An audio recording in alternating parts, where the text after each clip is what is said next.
Animals brighten our lives. Grateful Rescue TV. A look at the great things happening at Grateful Rescue and Sanctuary in Muncie, Indiana. Pamela Terhune shares the stories of people working to save dogs and cats. Grateful Rescue TV. And we're here at the Skyline Club with a very special delivery to a very special person. Meet Bella. This is Bella. And Bella has a new home, and her new home is going to be with Jeff, our Jeff from the famous Skyline Club Indy and Grateful Rescue board member.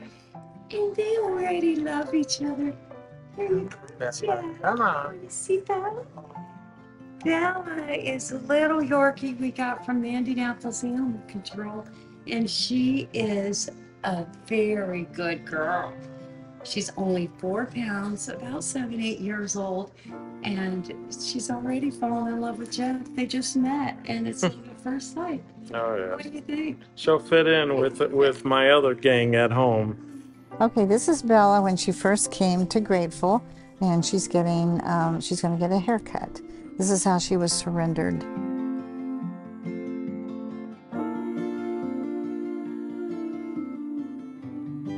It took several hours to get her down to this point, and then they had to stop because she was getting very nervous. And then this is for getting her little first bath ever in her whole life. And then she says, "Let me out." What do you feel like when you know you can help a dog like that? Oh, it's the best feeling in the world. Yes, it really is. I wanted her. Everybody wanted her. She is precious. So, yeah. You know what? I see all the posts from Pamela, and Pamela already knows that I want every single one of them. You do. I do. I go, well, I want that one. But when I saw Bella, I was like, oh my gosh, she would bond with my other 3 little ones, and it just was meant to be. In fact, within 1 minute of posting Bella, I got a text from Jeff saying, "I love Bella." And I said, "Do you want Bella?" And Jeff said, Heck yeah. I do. I do. I think people should support Grateful Rescue because if you saw the grand plan, it's all about saving future animals. I mean, Pam and Michael save so many animals right now, but in the future, the grand plan was it 500 dogs? And so there's so many animals, and we are the voice for these animals, and we need to save them. And there's so many horror stories out there and bad situations. This is probably one of the best situations you'll ever see. So support Grateful Rescue.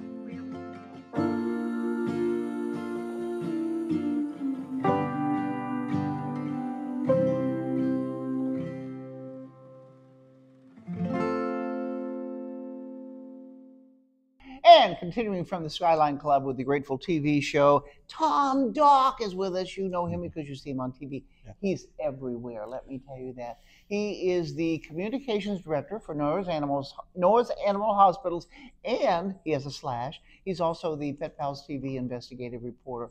And I said, Tom, everybody wants to know, what is Harry? He's from the Grateful Rescue, but they want to know what his breed is. And what did you tell me? Well, so we did a real quick test through Base Paws, which is a new genetic company. We took a swab out of his cheek cells right there and we sent it off. And it was a really, really interesting report that came back. Most reports come back and say 25% this, 50% that, whatever, right? Yeah.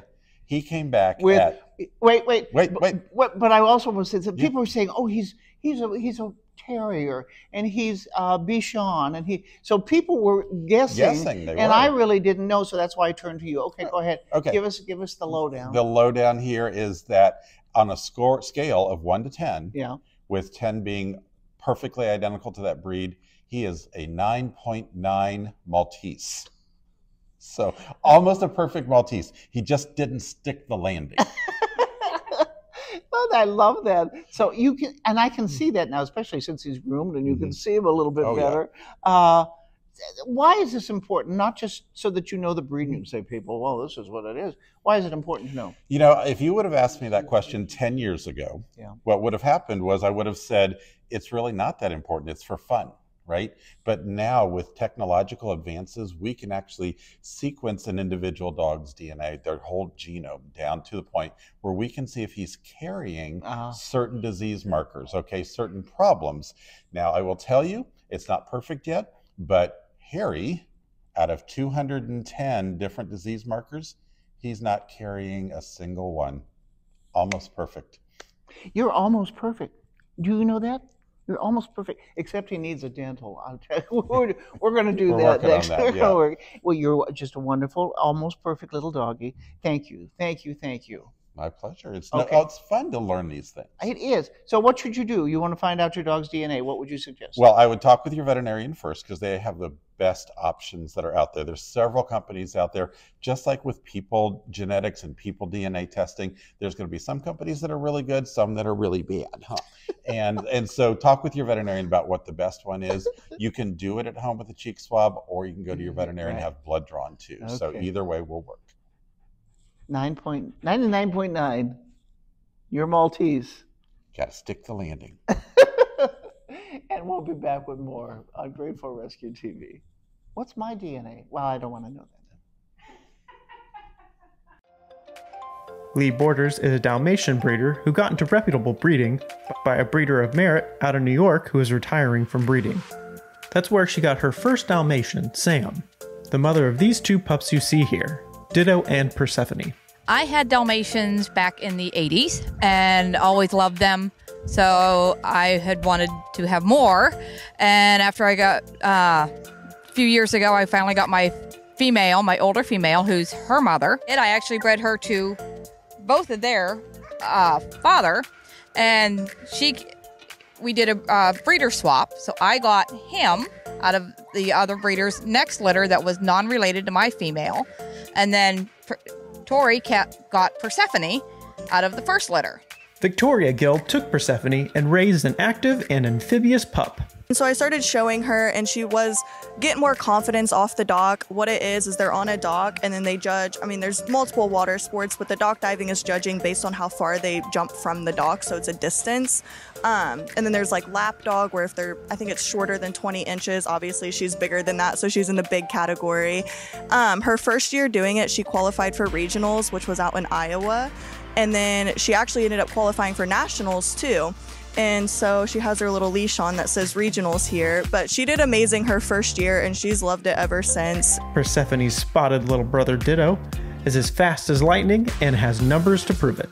He has 6 points towards his confirmation championship, and I started showing him just this year actually, and one of my mentors said, you really should show him, and I was kind of surprised because I don't like to show dogs, but I guess I'm showing dogs now. He's also done the Fast Cat, and his fastest time is like 27.4 miles per hour.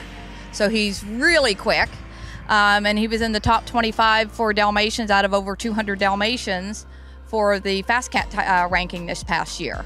Lee says there's one common issue that Dalmatians have, and that every owner should be on the lookout for it, and what should be done. About 30% of Dalmatians will be deaf. Now, it is not an ear issue, it's actually in the brain center that they cannot hear.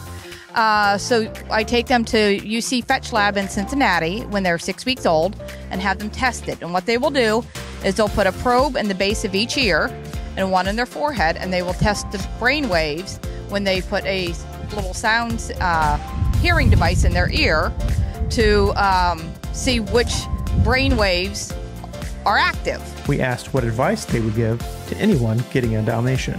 Probably the most important thing with Dalmatians is have their hearing tested. And also you've got to be active. You've got to keep them active, which is why I also wanted to do sports with her. And once I found out she loves swimming, kind of went hand in hand where I was like, she's meant to do sports. So they are definitely a very active breed. Definitely need to release that energy. They definitely need a job. For Grateful Rescue TV, I'm Adam Byers-Dunn.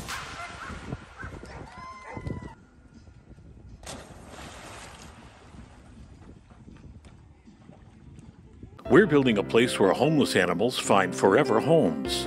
A place where people connect with animals in a beautiful park. A place that brings people and pets together, building lifelong bonds. That place is the Grateful Rescue and Sanctuary. a proud partner with Best Friends Animal Society. Gourmet cuisine, breathtaking views, and a vibrant space to connect and enjoy.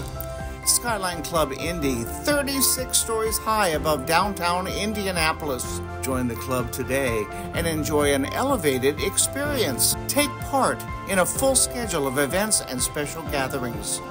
Skyline Club Indy, a place to celebrate.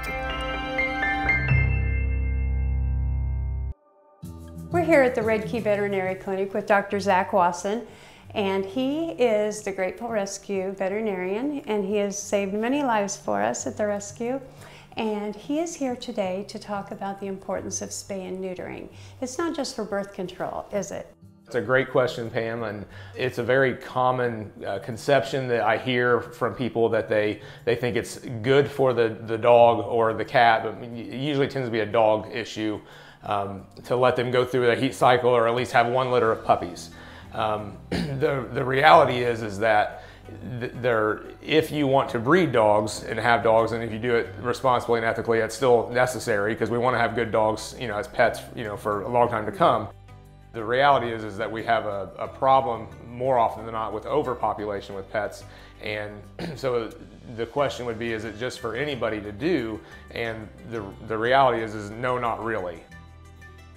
Other than just not having litters of puppies, health benefits of having a dog spayed are, there can be numerous things. Namely, one of the main things we see is with female dogs when they're older, I see a lot of mammary cancer, so breast cancer basically in dogs. We do see it in cats as well. That's something that's not as common, but it does happen in cats who are older. What happens is the mammary tissue is stimulated every time that animal goes through a heat cycle. And so over time, the stimulation by those hormones creates a more likely chance of the mammary tissue developing cells that will start to replicate when they're not supposed to. And that is, by definition, that's what cancer is. If we're going to switch it over to the male side of things, with male dogs do have a prostate. And so that is something I do see pretty regularly throughout every year, maybe not every month, but multiple cases a year where an older intact male dog comes in, not able to urinate, having straining issues, or they may actually be blocked. And the issue is that their prostate's enlarged from an inflammatory process. Sometimes it leads to infection, but unfortunately a lot of times it's cancer. And that is something that I almost exclusively see that disease in older intact male dogs that were never neutered. We do see that often, and we've had some dogs, some males also with the prostate problems as well. So if you love your pets and you want them to live a good long life, get them fixed. Yeah, it's generally they are better pets for it, for multiple reasons with behavior and then health issues such as what we discussed today. Yes. So, well, thank you so much. We appreciate your time. Yeah, you're welcome. And that's it from Red Key Veterinary.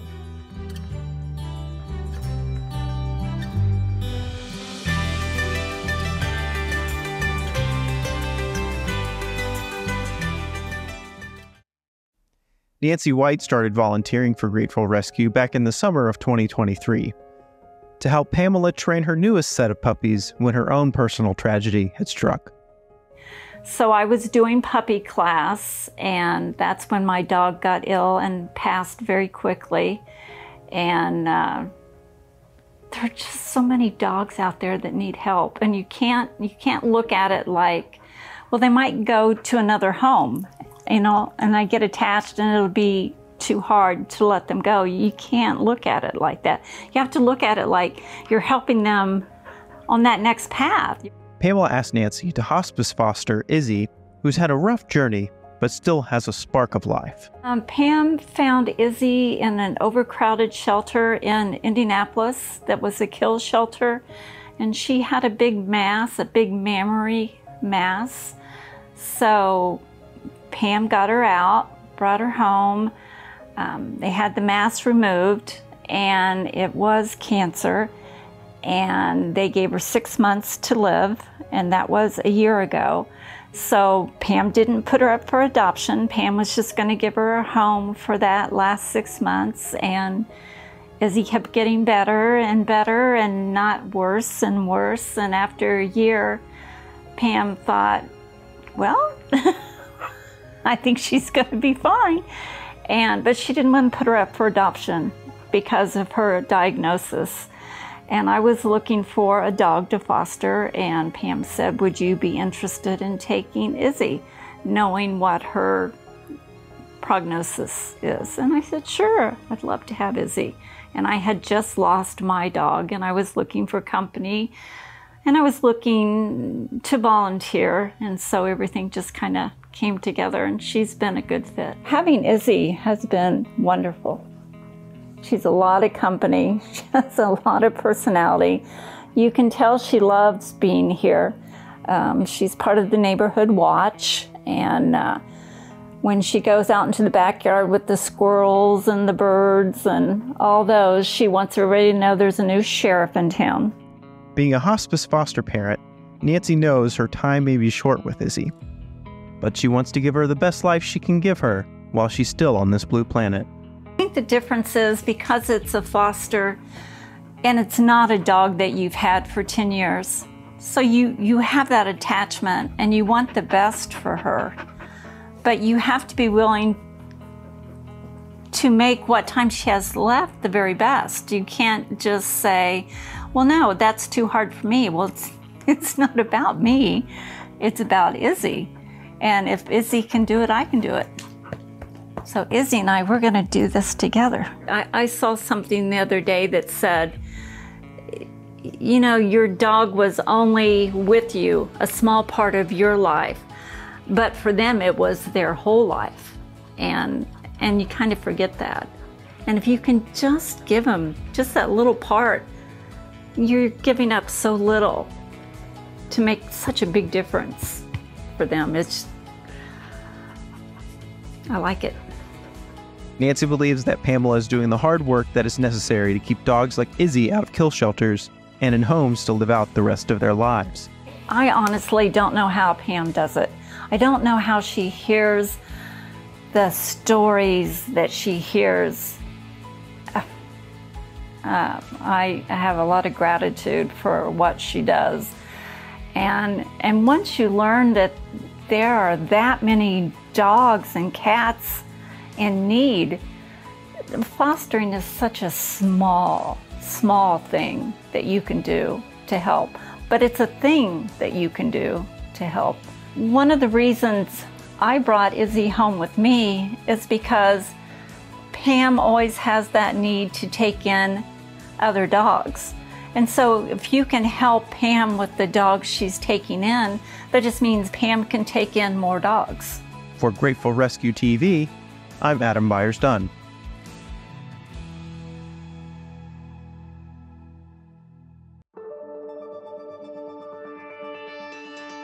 It's a great opportunity to help the animals that need homes.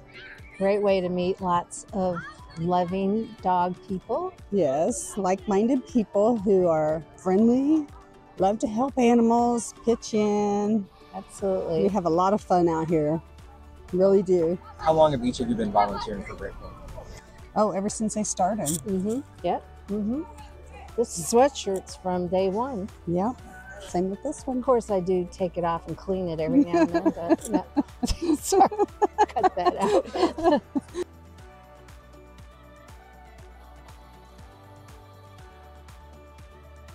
What's probably been your guys' most rewarding experience about being a volunteer since you've been a volunteer?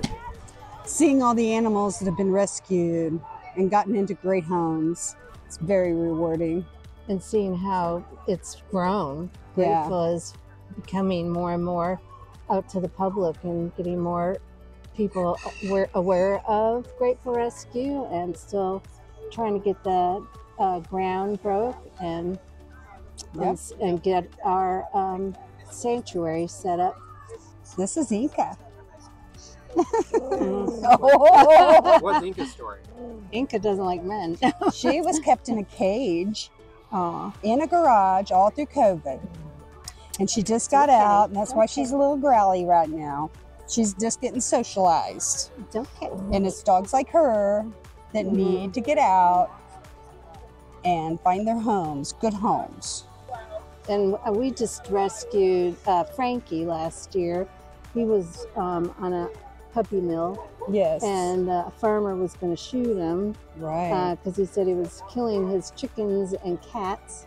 And Pam got the call to help. And so she put a plea out and for a foster home. And yes, we need lots of fosters guess who too. ended up fostering and doing foster failure? Yes. Me.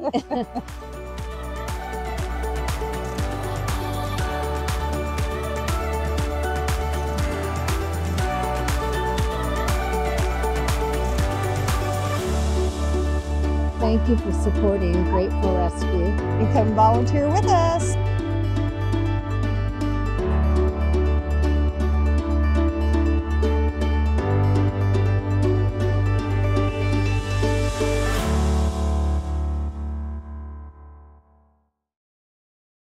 We're building a place where homeless animals find forever homes. A place where people connect with animals in a beautiful park. A place that brings people and pets together, building lifelong bonds. That place is the Grateful Rescue and Sanctuary, a proud partner with Best Friends Animal Society. Gourmet cuisine, breathtaking views, and a vibrant space to connect and enjoy. Skyline Club Indy, 36 stories high above downtown Indianapolis. Join the club today and enjoy an elevated experience. Take part in a full schedule of events and special gatherings. Skyline Club Indy, a place to celebrate. In the indoor arena on Lucky Farms, just north of Indianapolis. Oh, I love it. Cute kids and cute horses all day long. Something amazing is happening. It's a gift. It is a complete privilege and gift to work here. That's because they get the chance to see these kids thrive. She's progressed so much all because of this place. The Children's Theraplay Foundation is the largest outpatient clinic in the country, offering physical, occupational, and speech therapies on horses to help children with disabilities 18 months to 13 years old. They use what's called hippotherapy, where specially trained therapists use the movement, rhythm, and repetition of the horse to help the children achieve sensory and neurological goals. It's incredible. The thing that jumps out the most to you is how happy they are. So when you have a child who's really working hard in therapy, but it's really happy, it feels like play, it's motivating to them. You can see the therapist using different patterns, speeds, and riding positions. A treatment strategy is customized to each child. A lot of consideration goes into which horse they will ride as well. If our kids are looking for sensory input, we're going to put them on a horse that has quite a bit of movement.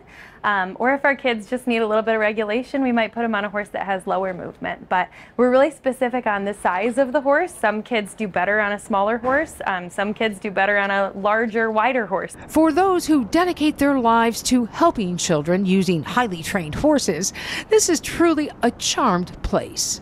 So it's really cool getting to see these horses that I love help other people, and getting to see other people fall in love with them too has been really special. Theraplay has been helping children with disabilities for over 20 years.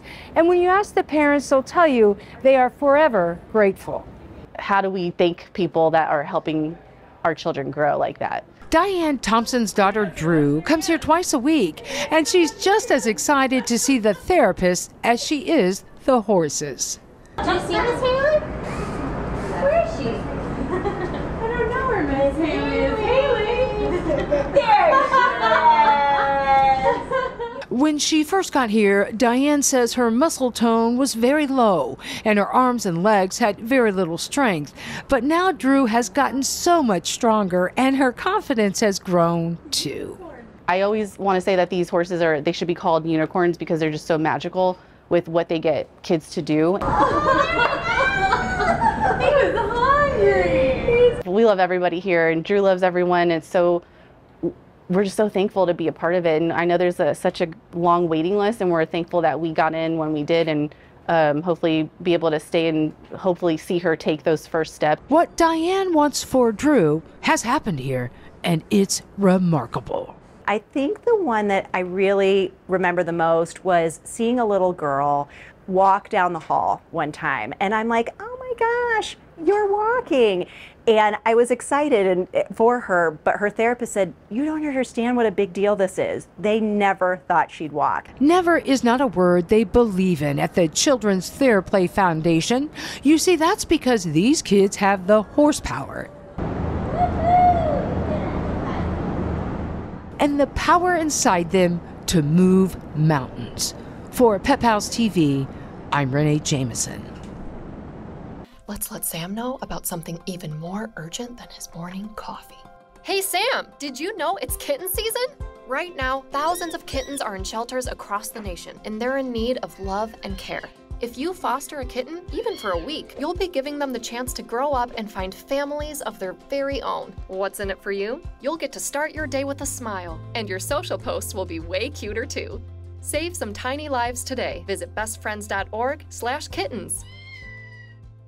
We hope you enjoyed joining us here on Grateful Rescue TV, and Pamela Terhune, the show owner, the owner of the Rescue and Sanctuary, is here with a very special guy. Who's this handsome fellow? It's the #1 man in my life, Patty. This is my dad. The one I got the love of animals from. I was just going to ask you that. So you got the love of animals from Jack, right? Oh, yeah. He's always loved dogs. He's always had a soft spot for me to let me bring in more dogs than I need. Oh, yeah. That's wonderful. Well, you should be very proud of your dog. I wouldn't find out till later, you know. Maybe 2 or 3 days later. Oh, look True at that. story. Well, And Harry knows. Harry knows good people, so thank you. Oh, look at that. I love your daughter. Well, I appreciate you liking her and loving her. I love her too, and I know she thinks a lot of you. Okay. Love, love, love. Love, love, love. Lots of love on the set. Sitting with these two gals, you got to be thankful. 'Cause I think a lot of both of them. Okay. Well, thank you so much for joining us, and we'll see you next time on Grateful Rescue TV. What she said.